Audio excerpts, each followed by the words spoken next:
9월 둘째 주 KMATV 뉴스 브리핑을 시작하겠습니다.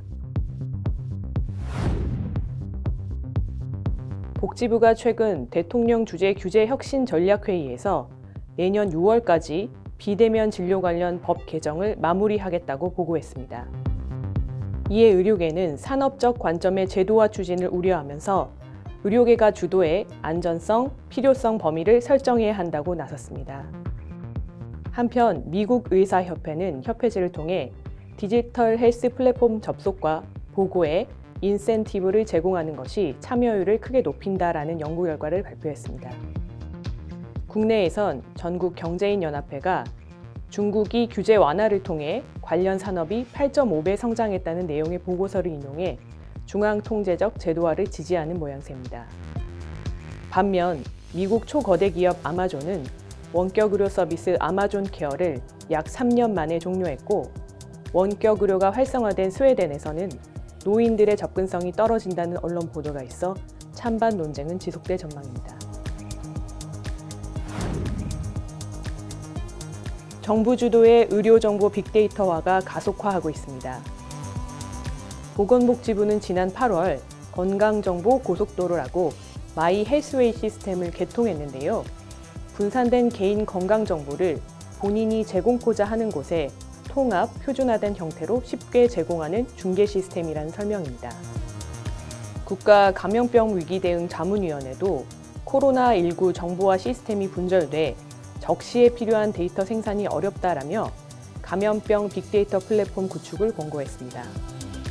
한편 복지부는 앞으로 8년 동안 8천억 원을 들여 조현병, 양극성장애, 중증 우울증 등 조기 진단이 어려운 분야에서 데이터 플랫폼을 통해 AI 분석을 결합해 진단과 디지털 치료제를 포함한 맞춤형 치료를 제공하는 내용의 연구 사업을 추진할 계획입니다. 의대를 하나 새로 짓는데 돈이 얼마나 들까요? 국회 예산정책처에 따르면 의대 한 곳 신설에 최소 768억 원에서 최대 3,666억 원이 드는 것으로 드러났습니다. 이렇게 엄청난 돈이 드는데도 정작 의대 신설을 강력 추진하는 국회의원들과 정부의 재원 확보 노력은 부재한다는 비판이 일고 있습니다. 국회의원들은 공을 정부와 지자체에 떠넘기고 있고, 소관 부처인 교육부와 기획재정부 등은 탁과 대학생들과의 형평성을 이유로 공공의대생 학비 지원 등에 부정적입니다. 이런 와중에 보건복지부는 국립공공보건의료대학 설계 예산 12억 원을 코로나19 대응에 전용해 의대 신설에 진심이냐는 빈충을 사고 있는데요. 의료계는 의사를 늘린다고 공공의료가 강화되지 않으며 현 의대 정원을 유지하더라도 2037년부터는 의사 공급 과잉 사태가 발생할 것이라고 경고했습니다. 대한의사협회가 다시 한번 공적 전자처방전 전달 시스템 도입 반대를 천명했습니다.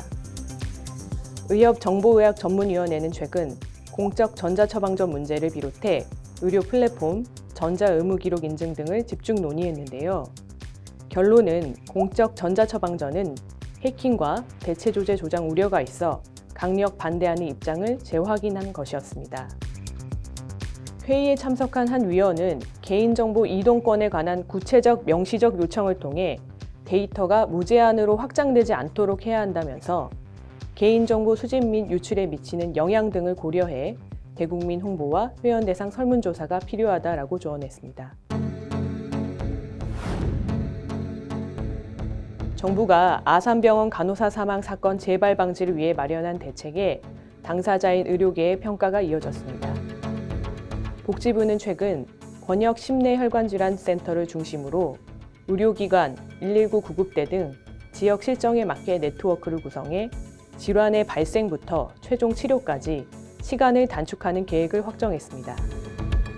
이에 의료계는 뇌혈관 외과 전문의가 부족해 발생한 공백을 이송체계 개편으로만 해결할 수 없다고 지적하며 대학병원뿐만 아니라 중소병원까지 역할을 분담해 유기적인 협력 체계를 통한 인력 양성, 수술 수가 현실화, 근무 환경 개선, 기능과 역할 분담, 전문화한 병원 설립 등을 해법으로 제시했습니다.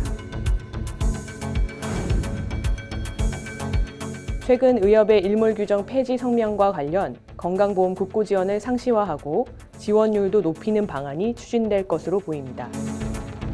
더불어민주당 김원희 의원은 해당 연도 보험료 예상 수입액의 14%로 규정된 건보재정 국고 지원액을 전년도 보험료 수입액의 17%로 늘리고 국고 지원을 한시적으로 운용토록 한 일몰 규정을 삭제하는 내용의 개정안을 대표 발의했습니다.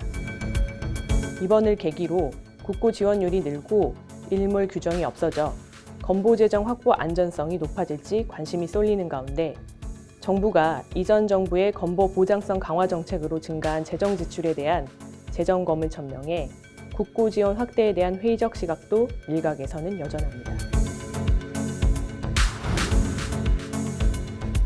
더불어민주당이 비의료인의 문신 시술을 허용하는 정책을 후반기 국회에서 민생 입법 과제로 추진하겠다고 밝혀 의료계와 갈등이 불가피해 보입니다. 비의료인 문신 시술 합법화는 대통령직 인수위원회에서도 다뤄진 바 있어 국회 논의에 관심이 집중될 것으로 보이는데요. 의료계는 비의료인의 불법 의료행위, 감염 위험 등 우려에 따른 의료 전문가로서의 반대 입장을 고수하고 있습니다. 특히 대한의사협회는 지난 1월 별도의 문신사법 대응 TF를 구성해 체계를 갖추고 입법 여부에 촉각을 기울여 오고 있습니다. 정부가 오는 10월부터 민간기관의 건강관리 서비스 참여를 허용하겠다고 밝혀 의료계가 크게 우려하고 있습니다. 복지부는 최근 비의료 건강관리 서비스 가이드라인 및 사례집 개정을 통해 의료인의 진단, 처방, 의뢰가 있을 시 민간기업의 보조적 범위 내에서 만성질환 상담, 교육, 훈련, 실천 프로그램 작성 등의 서비스를 허용토록 했는데요. 의료계는 거대 자본을 확보한 민간기업이 의료인을 포섭해 서비스를 확대하고 그런 기업 간 경쟁이 과열되면 의료가 상업화될 수 있다고 강경 비판하였습니다. 동시에 국민건강과 직결된 의료정책 시행을 의료계와 협의 없이 진행하는 고질적 방식에 대해서도 역시 문제를 제기했습니다. 의료단체들이 자율징계권 확보를 위해 적극적으로 나서기로 했습니다. 대한의사협회와 병원협회, 치과의사협회는 공동으로 의료인 자율징계권 확보를 위한 공청회를 개최하고 공감대를 전 의료계로 확대할 방침입니다.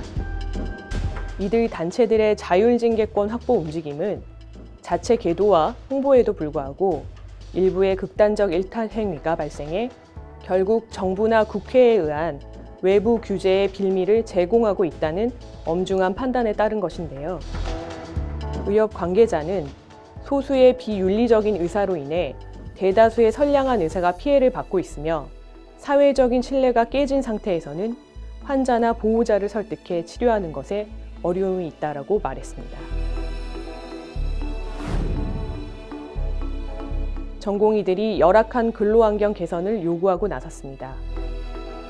현행 36시간 연속 근무 제도와 관련 죽음의 레이스라며 필수 중증의료 영역 기피 현상의 주요 원인으로 지목했습니다. 대한전공의협의회는 연장, 야간, 휴일 근로 시 당직 수당을 지급토록 하고 36시간 연속 근무의 경우 24시간 근무 후 휴식 보장 등에 대한 법적 근거를 마련해야 한다고 주장했습니다. 한편 사명감과 싸고 좋은 의료를 강요하는 우리 의료체계는 지속 가능하지 않다라며 수가 인상 등 정부 지원 확대를 촉구했습니다. 그러나 복지부가 최근 국회에 제출한 내년 보건의료 분야 예산은 4조 5,157억 원으로 지난해 4조 9,041억 원보다 7.9% 감소한 것으로 드러났습니다. 의료재정 긴축 기조하에서 필수 의료의 위기와 의료의 질 저하가 크게 우려되는 상황입니다. 이것으로 뉴스 브리핑을 마치겠습니다. 감사합니다.